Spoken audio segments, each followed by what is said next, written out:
បាទជំរាបសួរពុកម៉ែបងប្អូនទាំងអស់គ្នាថ្ងៃនេះយើងថតវីដេអូអំពីការបាញ់លេខ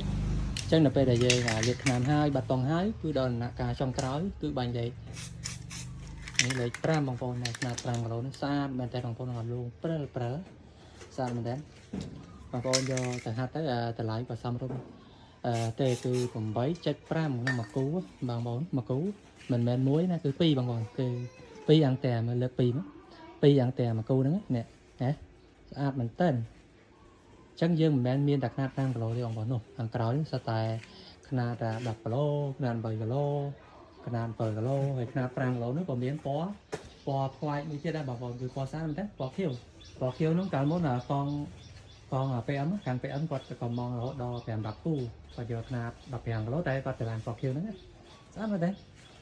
អត់ធំស្រាលបងប្អូនពីការគ្រប់គ្រងហើយយើងក៏មានបាបែលដែរបងប្អូននេះបាបែលនេះទៅបានបាញ់លេខបាត់ពងឯង